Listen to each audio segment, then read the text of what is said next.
lesson 107. This is called using percent to name part of a group.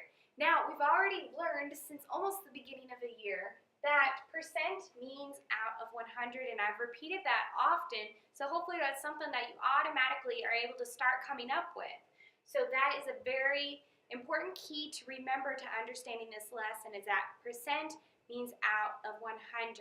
So whether I have a group of 100 or less or even more, I can convert my denominator, just like with fractions is a part of a whole. I can convert my denominator, which is if it's less or more, to being 100, so that I know what percent of my group is out of 100, or what number it would be equal to or equivalent to if I had a group of just 100.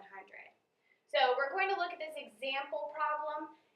Example 1 says, if 8 of the 20 students are boys, what percent of the students are girls? Now notice, I don't have 100 students, but I want to find percent, which means out of 100. So because we have learned how to use fractions, or how to divide and multiply fractions and write equivalent fractions, what I'm going to do is I want 8 out of 20. 8 of the 20 students are boys. So I'm going to come over here and I'm going to have my 8 boys, writing this as a fraction because I have a part of a whole. My whole group is 20 and I have 20 students.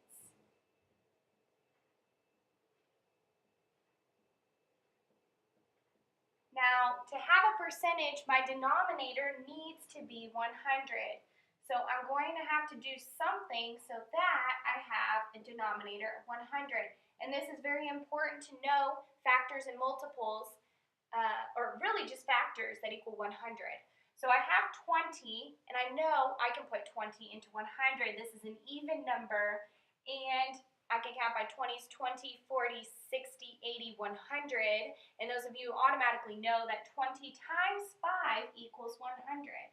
So I'm going to multiply by 5, and whatever I do to the bottom, I have to do to the top. We've done this before. So I'm going to need to multiply by 5 here so that I have equivalent fractions. That way, these two are going to be equal. The value does not change. So if I have 100 students, then that means if I have the same corresponding ratio, the same ratio,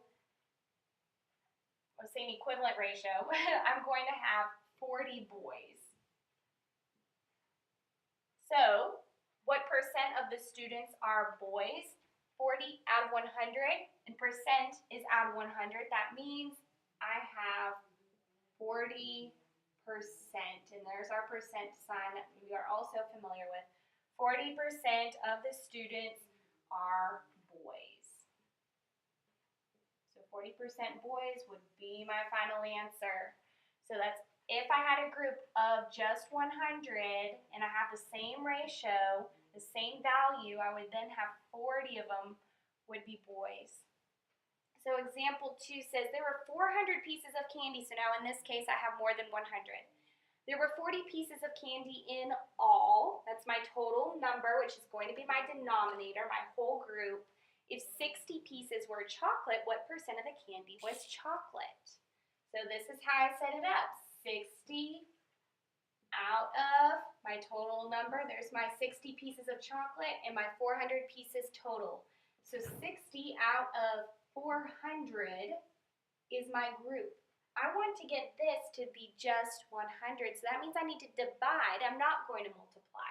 So really I'm just reducing, but I want my denominator to be 100, which means you should automatically know I need to divide by 4. So if I divide by 4 over 4, I know automatically that this is going to be 100. That was my goal. I need out of 100 because I'm finding a percent.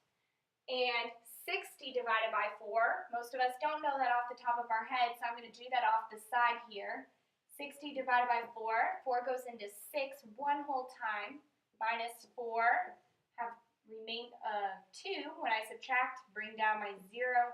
4 goes into 25 times. So that means I have 15 over 100, which equals to 15%.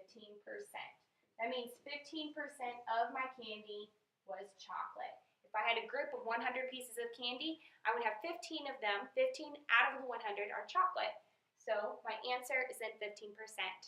Now, as we have learned previously in other lessons, and we've begun to memorize, and I told you since the very beginning of the year, especially with 1/3, you've memorized 1/3 is equal to 33 1/3%. And the way we find that is we do 100 divided by 3. So we can't always just easily convert 1/3 and do 3 times something to equal 100 because there isn't a whole number that equals 100. So we have different ways of approaching it, just like 1/6. And we've done this one before too, just not as often. We don't see it as often as we usually do with 1/3 or 2/3. So if I have 1/6 and I want to try to figure out what percent is 1/6, I do it the same way that I have been doing before.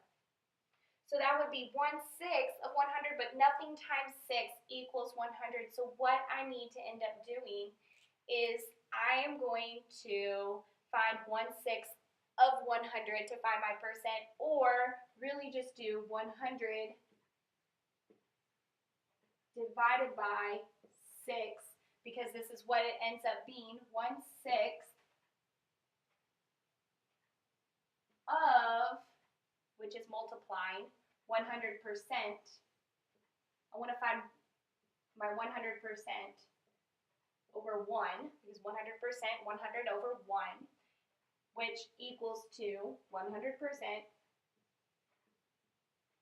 If I multiply, just multiplying straight across is all I'm doing. 6 times 1 is 6. Then I have improper fraction, and that's why I'm still dividing. So that's a way that you can set it up as far as how we're doing it with this, multiplying by a form of 1 and turning it into a fraction. I have fractions here. I'm multiplying 1/6 of 100%. So I do 6 divided by 100. I didn't give myself enough room, so I'll have to move that. With 100 divided by 6, 6 goes into 10 one whole time, minus 6. Have 4, bring down my 0. 6 goes into 40, let's see, 6 times, because I know 6 times 6 is 36.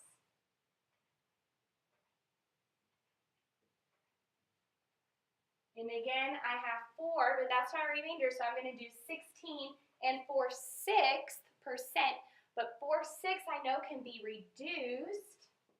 I'll go ahead and write that here, 4/6. I know this is an extra step, but we're practicing this. We've learned how to do reducing before. 16 and 4/6 equals, see if I divide by 2 over 2, it's going to be 16 and 2/3%.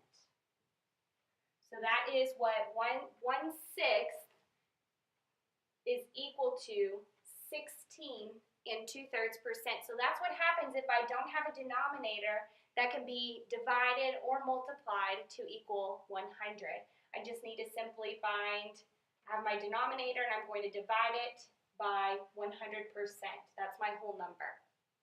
So don't worry if you are slightly confused on this. We're going to be practicing this plenty, because I know that this is something that 6th graders are learning and they have been learning, and this is definitely a new concept or something that we're just really extending our knowledge a little bit further. So we're going to have plenty of practice with this. I'm going to take a grade on your notes from the example problems for participation. Thank you very much for listening.